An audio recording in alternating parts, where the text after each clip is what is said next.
What's up, y'all? It's me, Dez, and I know a lot of you all are familiar with our previous show, the Morning Huddle Podcast. Well, today on Experience Mental Health, we are bringing you guys one of those episodes when we interview someone who is dealing with obsessive compulsive disorder and how she is coping with it on a daily basis. Check it out. Hey everybody, I'm Eric the Counselor. And I'm Dez Perry. This is a lifestyle show About improving your mental health. You ready? Let's experience mental health. Today we are blessed to have Lauren in the studio with us because she is here to share with us her personal story with her struggles with obsessive compulsive behaviors and anxiety. But before we get into today's show, I want to talk a little bit about our last episode titled Transgendered. In that episode, we had an opportunity to interview a transgendered woman. It was an incredible show. After that show was over, I was just in awe of what actually took place because this woman actually used our show as a platform for her to come out to the world.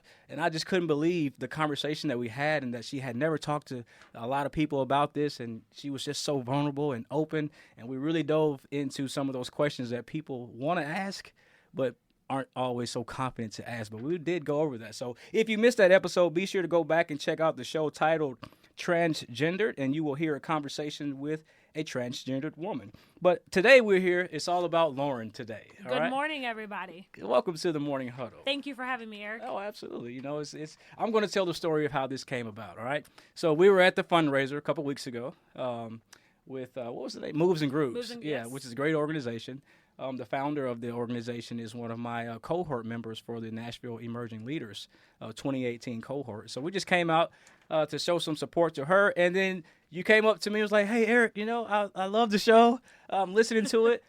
But I think you need to have people on. You know, I want to come on and tell my story. And I was like in awe, like, oh, okay, that sounds great. Because Des and I had just talked about it. Like, we need to bring people to the show so that people can, you know, connect with other real people and not just me as a therapist. You understand? For sure. And so Here we are today. We're going to give you the platform. This show is all about you. The guests make this show. It's not me. All right. All about me. It's all about the guests. Spotlight. Yes. I love it. Yes. All the pressure in the world is on you today. So before we get into our interview for today, I want to give a little background information about what exactly obsessive compulsive behavior means. You know, obsessive compulsive behavior goes with a diagnosis of obsessive compulsive disorder. Most people know it as OCD. And what this is, this obsessive compulsive behavior is generally known as a disorder or behaviors in which a person feels compelled to perform certain meaningless activities repeatedly in order to alleviate obsessive fears or intrusive thoughts, which typically result in a severe disruption of daily life. Right? So we're here to talk about obsessive compulsive behaviors, and we're also here to talk about anxiety. Right? Anxiety is that feeling of something's not going right. Right? Which causes we all you to have worry. at times. Oh, everybody. Right. Everybody has peaks and, I don't say peaks and valleys, ups and downs when it comes to depression and anxiety. But we're here today to listen to you tell us your story. And we especially want you to talk to our audience about how you're able to cope with that. But we'll get into that towards the end of our interview. All right? So, first question. Why did you want to come on and share this story? Well, like you said, Eric, I saw what you were kind of doing in the community, and I thought that it was really great. I'm 30, and so fairly young, and it's something that younger generations, especially minorities, don't really speak about. And it's something I've struggled with for a number of years, but never really told anyone. So when I saw that you had opened this platform and were being very transparent with your followers and your listeners, I was like, this is something that I think I want to be a part of. And it's very bold and at the same time fearful to go out there and share your story, being that the only people prior to this show are my immediate family and 2 friends who've ever heard any of this. Wow. So yes, but I say that to say I felt like you were giving the right platform to do this on. Yeah. I'm glad to have you, like, really, truly. I can't believe that you would want to come on here and do this. I'm not sure I'd be willing to come on and share these types of stories. But like I said, the guests, you guys make the show. Yeah. I'm just a therapist, you know. So when you think about mental health, what comes to mind? I think that originally when people think about mental health, they automatically think certain disorders or diseases. So, for example, I think bipolar or schizophrenia are kind of big things that people think about. Right. But the reality is when I think about mental health illness, I think about how you feel inwardly, whether you're thinking correctly, whether you're healthy. It's really about like the well-being of your brain. Right. Just like any other part of our body. You know, we go to the gym and we try to Absolutely. get fit. Yep. Hashtag summertime fine. Right. Yeah. But to that, you have to also make sure that your brain is healthy, and that there's no imbalances. And so when I think of mental health, I think of your overall well-being. I don't really associate it with certain types of disorders or diseases, which is rarely the case. But again, there are things that happen. So. Yeah, you know, I'm glad you brought up the fact that, you know, our mental health is just as important as our physical health. I actually think our mental health is more important than our physical health because everything that our body does, it gets a signal from our brain. And if your brain is disordered in any way, then those signals can be, you know, affected, right? So tell us about your personal struggles. Tell us about any diagnosis or anything that you'd like to share with our audience today. Sure.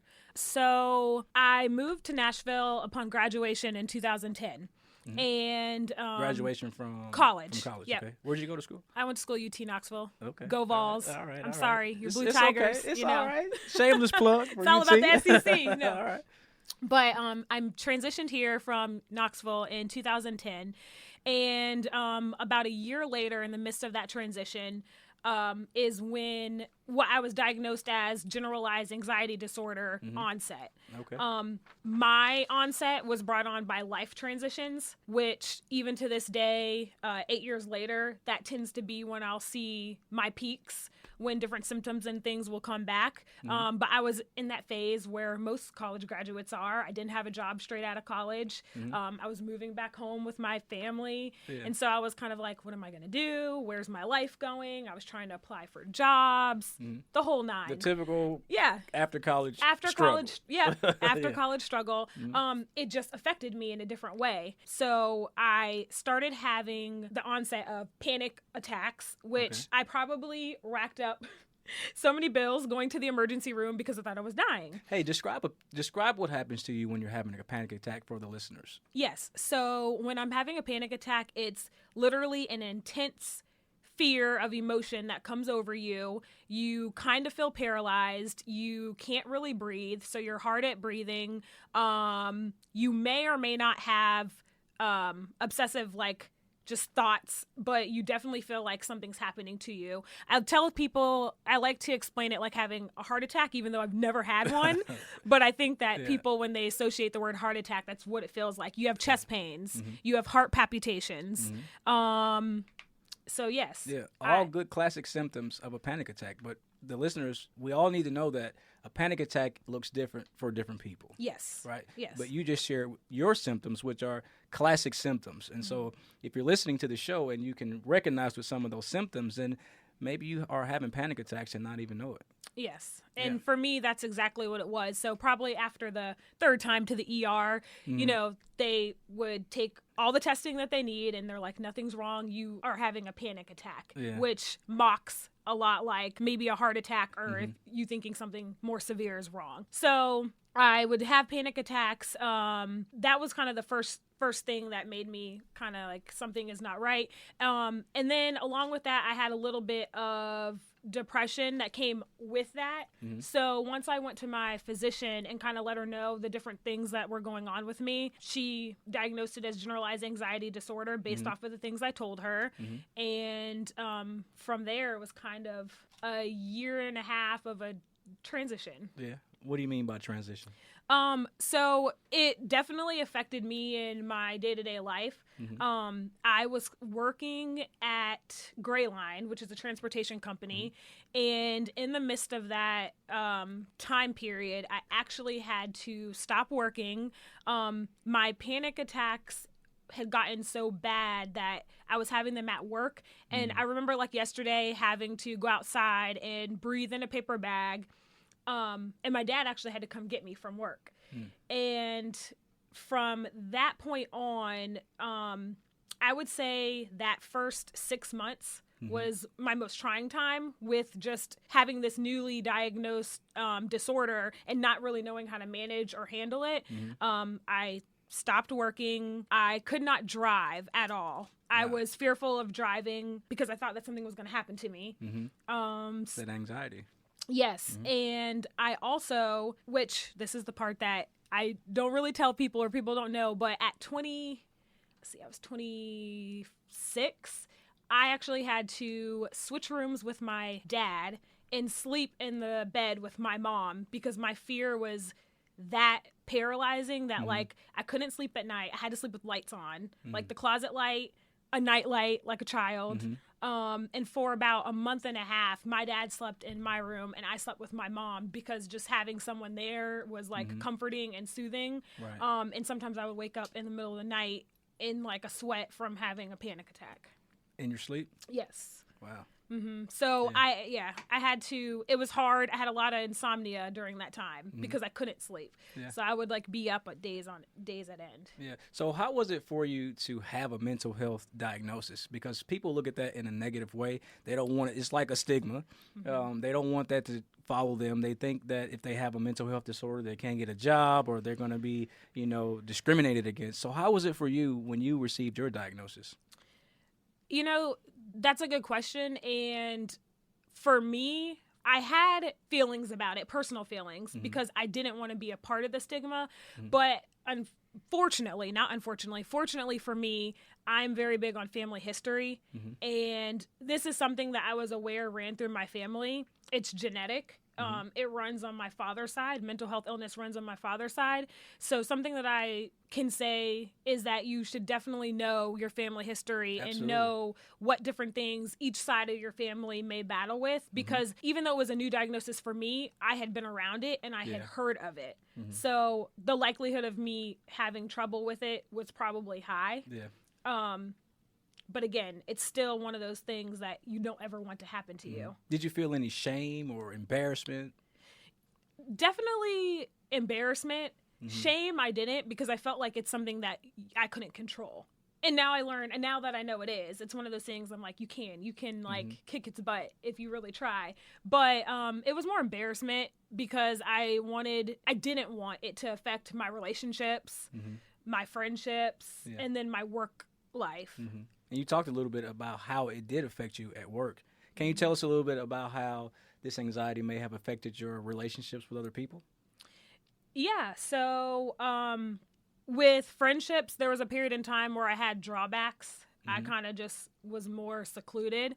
But with the anxiety, I ended up being medicated, and I took and still take, it's antidepressant. And so with that came different side effects and symptoms, and one of those is depression. So I'm sure you being a mental health counselor, you know how all those things kind of work together. And unfortunately, I did bear the side effects of that. So I had depression for a little bit of time, and that's where the seclusion came in. Just not doing the things I normally would do. I'm very active. I've always lived an active lifestyle, but like letting myself go on that end because really I just wanted to go to work and come home, and that was it. So on the friendship side, I would say that's kind of how it affected me. I just not wanting to do the same things I would used to do. And same thing with relationships. But the thing with relationships is like, you have to really be strong enough to be open with your partner. And that's something that you think about. Like even now, I'm like, if I ever get married, these are things that my husband would have to know. And it's not that he would have to deal with anything, but it's just so that if there's certain actions or behaviors, he understands where it's coming from. That's absolutely important. Man, we've talked about a lot already. I want to kind of go back a little bit when you were talking about your family and the genetics. The onset of a mental illness, there's two factors that come into play. Genetics, because if you're predisposed to it genetically, then you have a high likelihood or a likelihood that you will actually have the same disorder. So it's genetics and environment. The environment that you're in, the people that you're around. So if you are genetically predisposed to it, and you're around the people, then you're, like you said, you're likely to have those symptoms, right? So that's important. I wanted to make sure that the audience hears that. If you are genetically predisposed to any type of mental health disorder on your mom's side or dad's side, then you have a likelihood that you actually will have that same disorder, especially if you are growing up in the house with those people, right? So that's that thing. And then you talked about depression. And I want you to not pause, well, just kind of spend some time talking about what that was like for you. You've already mentioned some of the symptoms, like I didn't want to go out with my friends. I didn't want to do the things that I would normally do. Those are classic signs of depression. And again, listeners, if you are struggling with these things, if you're feel like you're just down and out, you don't want to do the things that you would normally do for about, if it lasts longer than a week, 2 weeks, then it's time to go and find a therapist to kind of help you process that. But just spend some time talking about your depression. Again, having you here as backup, like with any psychotropic drug, there are those type of side effects. It's kind of like you see those commercials and they say, one of the side effects of this may be suicidal thoughts, right. Which when I was first put on it, they actually told my mom to be on watch, and not in a scary way, but just to kind of watch my behaviors and see how taking the medication affects my behavior and how I start acting once on it. But with my bout of depression, along with the things that I kind of mentioned as far as the drawback and seclusion from like social life, it is one of those things where it's constant fatigue, so you're tired, and I didn't ever feel like I was getting enough rest. Like I could sleep for the whole day and not get out of the bed, and I would still be tired. But that's like days on days on days. Right. Another thing that I kind of dealt with was with work. I've always been a self-starter. Ahead of the game and everything. And I think that when I was going through what I was going through with depression, it's that constant battle in your mind of, I know I need to do this, or telling yourself you're going to do this, but then you never get to it, which we call procrastination, but it's something that you can't control. Like I could write it down, I could put it in a calendar, and it's just, you don't really ever get to it, but so it's a war. Your mind is kind of at war of what you want to do versus what your body and what you feel like you can do. This is good. This is going to be good for the people listening to this, because in our community, and I mean the Black community and any community of color, we don't have these conversations. And the symptoms that you're talking about, many people feel these symptoms or are living through these symptoms every day. But they don't know that it's something that's more serious than just, I'm just not having a good day, right?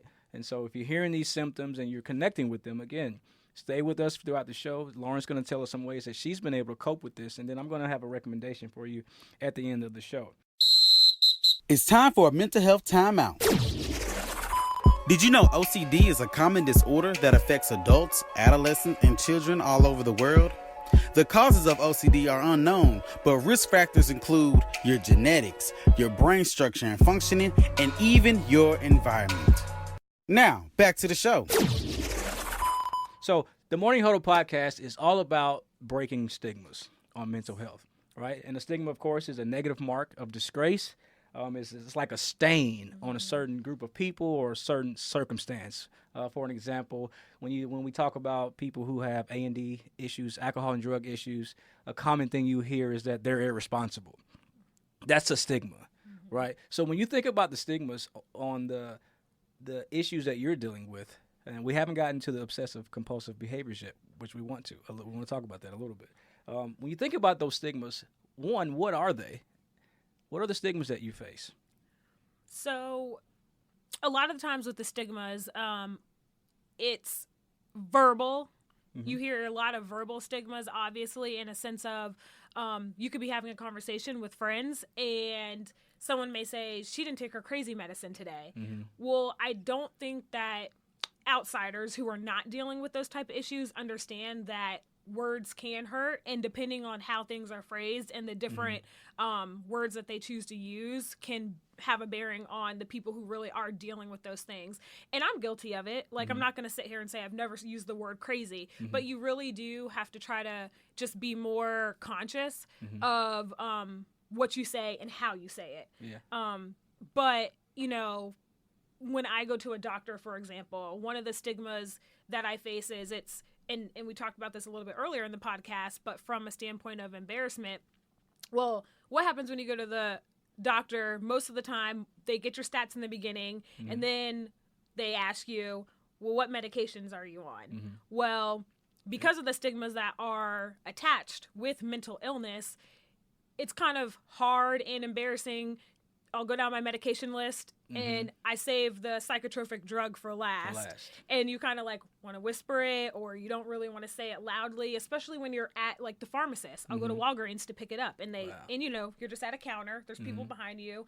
And I think that it's just difficult because you know that those people know sometimes what those drugs are related to and why. So then you're automatically put in a category like, oh, she takes this, she's crazy. Yeah. And it's not really the case. So that sounds like, so in season 1, we did a show with Jonathan Adair. He's the CEO of the Mental Health Initiative. You know, I know him. Yeah, and we talked about perceived stigma versus social stigma. What you're telling me sounds like a perceived stigma, a stigma that you hold within. It's not as, you know, it's like the embarrassment. Like if I tell them I'm taking this particular drug, I'm embarrassed. That's a perceived stigma, okay? So that's what it sounds like, a perceived stigma. So let's kind of backtrack a little bit. We left out a big part. We left out the obsessive-compulsive behaviors part. Yes. Talk to us about your experiences with obsessive-compulsive behavior. Sure. So earlier you mentioned about OCD, and what I did like that you did, because I was going to do it, because a lot of people don't know the difference. You define the difference between like compulsions and then obsessions. So with myself and my situation of OCD, my obsessions are reoccurring thoughts. So during the time that I was having the anxiety, one of my triggers, which we all know triggers are the things that kind of like bring about my attacks. Right. So one of my triggers is death. It still is.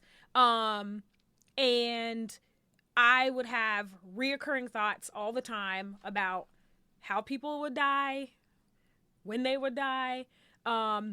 And for a time period, I couldn't even watch my favorite show, which is Law & Order, SVU. Just because seeing the different scenes would trigger me to go into my anxiety mode. So with that, I just kind of had to cease watching different things, reading different things, so that those obsessions and those reoccurring thoughts were not in the back of my head. And then I would try to replace them with different thoughts like that made me happy. But the compulsion part, how I acted on those were, I would do a lot of cleaning. Like I'm extremely, extremely organized. Like everything's labeled, categorized.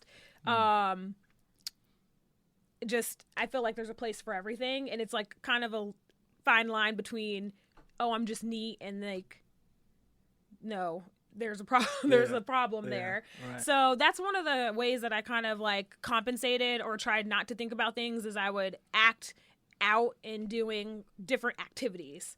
One of my other kind of obsessions, along with the reoccurring thoughts, were kind of just real. I mean, it wasn't really. It was more so fear, I guess, which is not really an obsession, but it's one of the things that brought on my reoccurring thoughts. I like what you said about the triggers, though. Anytime you're dealing with a mental health issue, one way to combat it is to know what triggers it. So, like you knew watching, SVU. Is it SVU? I don't watch that show. It is. I think I may have seen a couple episodes at a hotel or something. But you know what your triggers are. And so you did something about it. You adjusted your behaviors to avoid those triggers. That's another very important thing. If you have to know what triggers your responses as it relates to your mental health. That's a very, very important thing for the listeners to know, is to find out what triggers your behaviors. And that's a good way to help cope with it. For sure. Yeah. I definitely agree. Yeah. So the OCD thing, like you talked about how people make jokes and say things like, oh, you're just acting OCD, or she's being OCD today. Do you face any of that, or do people know that you struggle with this at all, obsessive compulsive behaviors? Yeah. I mean, my family knows, and I mean, some friends, I'm sure that they've probably caught on, or if I have not had a conversation with them, just because, again, some behaviors, there's a difference between a person with OCD in their behavior and then it just being like a normal behavior. So I do, they do know, and they'll catch on, or my mom will say, she may mention like, you're in one of your OCD phases right now. So she kind of knows when it's happening. Does that bother you when your mom says that? actually doesn't, and I don't know if it's just because You it's try my to don't try to mom. protect mom. You looking like, let me say the right thing here. No, I think it just depends. So I'm what gonna if be what if honest. someone outside of your family uses OCD as an adjective, like you acting OCD? Like what if someone says that? Would that offend you? You can feel some offense, and I say this to the listeners as well. Like, it really just depends on you as a person and where you are with your disorder or disease. Like, again, I'm very somewhat confident in it, in a point that I know some things I can't control. Like, it's not like I went out and I'm like, yeah, give me like Right. OCD or give me anxiety. So it's just one of those things that, I just happen to be predisposed, and it's something that I kind of have to deal with. Yeah. So I'm a little bit different in a sense of when people make certain comments, like, it really doesn't get to me as much, but I can see where people would be offended, especially if they are outside of your family. Yeah. Is there anything that would offend you? Like, can anyone say anything to offend you as it relates to this mental health?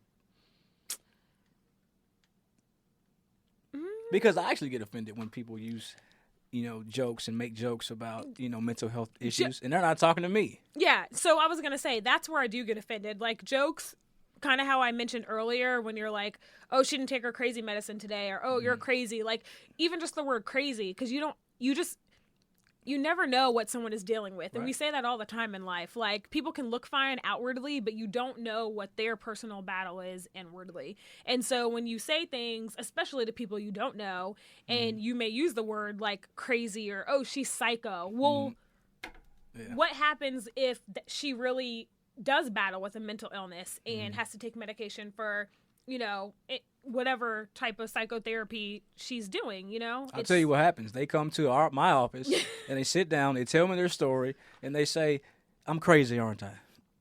And I'm like, every time, there's that word again, crazy. I say, what does that mean to you? What does it mean? Before I answer that question, tell me what it means to you. What does crazy mean to you? And it's really a way to get my clients and people to think about the word. Think about it. What are you saying when you say, am I crazy? Or asking me, am I crazy? Is it something that someone told you that you are and you just accepted it as it is? Or is it something in your mind that really exists that makes you feel crazy? I'm using air quotes for those who can't see us. What makes you feel crazy? And so I always say, what is crazy to you? And then I'll answer that question. So after they tell me what crazy is, I'll say, I don't think you're crazy. Or I say, jokingly, I'm like, yeah, that's a little, based on your definition, I'd say, yes, this is crazy. But it's obviously in a lighthearted way, and I'm not joking in the session, but I'll come back and we'll address that whole, craziness, crazy word, in the session. So that's what happens. People with mental health issues, they're out living their life, and people start to say they're crazy. They believe it. They start to internalize it. They come to therapy. They tell the whole story, and then they say, is that crazy? Or am I crazy? Or people call me crazy all the time. And so that word crazy is one that I wouldn't use in counseling because it's ambiguous. What does that really even mean? And it's not really, it's usually like a insult. Yeah. For sure. Yeah. I agree. People call me crazy. I don't know why, but So what about stigmas for the OCD? What do you think there's a big stigma? Or are there any stigmas that you're aware of, like a stain for a person who has obsessive, behaviors, obsessive compulsive behaviors? I will say I'm honestly not that sure. And I say that because even growing up, when I heard the term OCD, I feel like 90% of people associate the term OCD with, oh, that person is clean, they straighten everything, or they lock the door, but they have to go check it 3 times. And I think there's a flip side to that people don't think about. So I didn't struggle as much with that side as I did with the reoccurring thoughts. Like, OCD is a lot more than just being neat and clean. Right. And people don't really know that. Like, because your thoughts, thoughts can be haunting. And so when a person like me who struggled with OCD and one of the symptoms were reoccurring thoughts, well, that's taking up a lot of my day, like a lot of my mental space. So I dealt with it on that aspect versus, I wash my hands 5 times, because I don't. Yeah. It's not a cleaning or germ thing. Yeah, I do some of those things, but that wasn't really where my struggle was. Mine was trying to get certain images and thoughts out of my head because all I could do is keep replaying them and replaying them. It'll be 5 hours later and I'm still thinking about the same thing. Mm-hmm. Again, listeners, if you're struggling with any of this, this is not unique to Lauren. Many people struggle with these very things, especially obtrusive or intrusive thoughts. That's a very common thing that I see coming in and out of that office on a daily basis. So we're talking about stigmas. The show is about breaking the stigmas. And when I asked you about the stigmas, you were like, the words that people say, you're crazy or you're acting OCD. Help my listeners understand, how can we break these stigmas? What can be done to eradicate the stigmas around these specific mental health issues? I do think that stigmas, along with other things, are like we make them up ourselves. Mm-hmm. We as people create stigmas. Right. So we as people, like you're trying to do, can break the stigmas. Absolutely. And it's going to sound very basic, but I think that if people, are a lot more transparent, then these things won't feel like stigmas. Because think about it. A stigma is, or typically when you think about a stigma, it's because people think that there's a certain category of people, particularly small, that have this thing that no one else has. But a lot of these issues are not the case. I mean, if you do read facts and you read statistics, like there's millions or billions of Americans that struggle with the same thing. Absolutely. So I think that you can simply break stigmas just by being open, being transparent, and like doing what I'm doing and sharing your platform. Because for me, it took me reading blogs and being on Instagram and following people that I consider inspirational and seeing like, oh, they're sharing this. Like, this is just one more person. Like, it's not just me. There's other people that deal with the same thing. Yeah. And then that's what kind of made me feel more comfortable to be able to do this with you. Yeah. So, I mean, I don't think it's a hard thing to do. It's just we have people have to be conscious about doing it. Yeah. People are afraid to do it. And what I say a lot in my office is this: vulnerability is an accurate measure of one's courage. I like that. If you can be vulnerable in your relationships with people, especially those close to you, and tell them your deepest thoughts and feelings, that's actually showing your courageous side, because you could easily just not do it. And so, like you're saying, the way to break these stigmas is to share your story with people that you trust. Hit us up. Come on, be a guest on the Morning Huddle, because it really is and it's actually therapeutic. It is. It's very therapeutic. I think this might be better for me than it. Hopefully, I've helped these listeners out here, but I think this was more about myself than anything. Yeah. Secretly, this is about you. But again, your story helps millions of people. Yes. One thing that I learned, one of my mentors is Tony Dungy. You know Tony Dungy? Yeah. And so in one of his books, when his son died or committed suicide, it was around the same time that my sister passed away. Okay. And I was like struggling hard. And I was watching him. I was like, how is this man still coaching football and his son just committed suicide? That's the year they won the Super Bowl. First black coach to win the Super Bowl. And I saw an article that he wrote, and he said the thing that he did was shared his story. Because he realized the more he shared his story, the more it helped other people. And that was therapeutic for him. And so you can take the same thing. You're telling your story to who knows how many number of people will hear this, and it could be very therapeutic. It could be the thing that somebody needed to hear just because you share your story. And so that's sharing your story is a very powerful thing, which is why you're here today. Yes. Yes? All right, so self-care, very important. We always prescribe it. If you go see a counselor, they're going to tell you to take care of yourself. Tell us about how you take care of yourself as it relates to just your life and as it relates to coping with these mental health conditions. For sure. This is actually probably my favorite part, but it's going to be unique to everyone. Everyone finds different things, but some of the things that I have found from a lifestyle perspective, I changed, or not really changed, I included different regimens. So, meditation was one thing.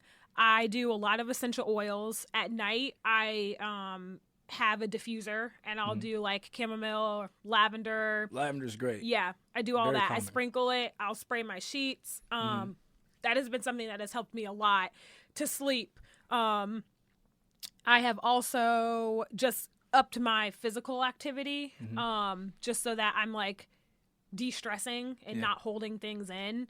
So those are some things that I've done lifestyle wise. Also, about a year ago, I wanted to try to wean myself off medication. And so I went to more holistic approach. So I do a lot of teas like ginger, turmeric, again, chamomile teas, like things of natural properties. Yeah. And from a kind of mental standpoint, some of the coping mechanisms, I did go to therapy. I'm not currently in therapy, but do want to start back because I realized how it helped. But we do a lot of like writing exercises. So I journal. And we learned different mechanisms when I have anxiety or feel like I'm having a panic attack of things that I can do. So when I do feel one coming on, I use the counting mechanism. Like I count, I just keep counting. I will either choose like a 1 to 10 and keep going over and then start back over again, or I'll just go like 1 to 100. Yeah. And Does then that help you? It does. It's calm. So when I first started it, I was like, this is dumb. This is stupid. It's not working. But you don't realize that as you keep going, you're so focused on getting to the next number that you really have like, you're not thinking about anything else but the counting and the numbers. So then you forget that you're even having a panic attack. Along with breathing techniques, I learned breathing techniques like taking deep breaths in, counting for a few seconds, and exhaling. And then to help with the intrusive thoughts, I kind of learned, it was kind of cognitive behavioral therapy. So again, just replacing like the thoughts I was having. I'm from South Florida. I love the beach. The beach is my happy place. Mine too. Just the waves, everything. So I would just kind of, I think about the beach. I think about palm trees. I think about the sun, like just things that I enjoy doing. But one thing I like to tell people is it takes practice. Like I didn't just start doing these things and then I was fine. Like you really have to learn how to continuously do it to manage it. Absolutely. I tell my clients all the time, and I'm teaching you this skill. It's not going to be useful to you unless you practice it. It's like homework. Before you need it. No point in trying to do deep breathing in the middle of a panic attack. Right. It's not possible. Right. If you're already struggling with shortness of breath, you're trying to take deep breath and blow it out slowly. It's not going to be a good thing, right? No, that's definitely not a good thing. So you have, I'm glad to hear that you have a lot of different coping mechanisms that you use and that you can turn to, and for different reasons. So you said counting to 100, that's a mindfulness thing. Like you said, it takes your mind, you forget you're even having that panic attack. And so there's different types of mindfulness things that you could do to help with your anxiety. So we're getting close to the end of our time this morning. So could you, what would you suggest to someone who is struggling with anxiety and obsessive behaviors? The first thing is for you to know that you are still normal, that there's nothing wrong with you. That's the first and foremost. You have to really feel and know that inside. Secondly, I would make sure you are writing down the things that you feel when you feel them and what's bringing them on. Absolutely. If I was able to do that more in the beginning, I probably could have transitioned and maybe even like not had my bout with it as long as I did, because I didn't learn my triggers till later. But I always say, like, keep a diary. And so when anything's going wrong with you, it's just like with your body. When you go to your physician for your annual and they're like, have you been feeling any kind of way? Like, make sure you write those things down so that you can pinpoint earlier versus later. And then lastly, just try and, seek help. If you feel like you can manage them on your own, try those techniques. Yeah. And if that's not working, do not feel ashamed to go to a therapist. Like, therapy is your best friend. Absolutely. Who else can you get good advice from and it be unbiased? Yeah. You want to know something about that advice word? I don't generally give out advice in counseling. I was actually going to say that, and I was going to correct myself. Most therapists, you don't give advice. Yeah. But we make suggestions. Yep. And in some cases, I'm like, you need to do this. You know, if a client's in any type of danger, I'm telling you, you need to call the police or you need to do these things. But generally, we don't do much advice giving. So we've had a great discussion today. You know, you've been vulnerable with us today and the listeners. I'm sure they're enjoying this podcast today. But running out of time, with every guest, we always give them an opportunity to just give their final words. There's something about the final, here it is. We had all this discussion, but these are my final words. What would your final words be to our listeners this morning? My final words would be true to yourself. Mm-hmm. Because, you know, there's only you can take care of you. No one else is going to take care of you like you are. Mm-hmm. So and be true to yourself. Be vulnerable, like you said. Be vulnerable and be open. I think those are all parts of being true to yourself, so that if this is something you struggle with, you can get through it and work through it and beat it. Yeah, beat it. Be true to yourself. We could have a whole nother podcast about being true to yourself, yes. But we're gonna let it stay where it is. It's been a great time with you this morning. Thank you for joining us in the Morning Huddle. Like I said, I know the audience is going to find this very useful. Yes, you know, we might have to do this again. We might have a follow-up show. We bring you back in and we can discuss this again. But listeners, for real, if you feel like you have any of these symptoms that we've discussed today of anxiety or any of the compulsive behavior symptoms, I want to encourage you to visit psychologytoday.com to find a therapist near you, because it's very important to find someone that you can connect with. So going online to psychologytoday.com, look at all the profiles. It's like a Facebook for therapists. Mm-hmm. And you can look at the pictures, you can read about what they do, and when you find maybe 2 or 3 that you may want to reach out to, interview them, give them a call, let them know what you're struggling with, and ask them, how would you treat someone who's dealing with these things that I'm dealing with? And then pick one and go. It might not be a good fit. It might be a good fit. If it's not a good fit, start the process over and find somebody that can help you. Yes. Sound good? It sounds perfect. Yes. Well, that's our time for today. Thank you guys for tuning in. As always, be sure to listen to every show, because I am coaching you to better mental health. Tell a friend, tell a friend, tell a friend about the Morning Huddle Podcast. Thank you, thank you. Yes, make it a great day, folks. Thanks for listening to the Morning Huddle Podcast. For more information about this episode, please visit www.themorninghuddlepodcast.com. You can also follow us on Instagram at Eric_the_counselor. All information set forth in the Morning Huddle Podcast and on themorninghuddlepodcast.com is not professional mental health care or medical care. Information expressed is provided for educational and informational purposes only, without any express or implied warranty of any kind.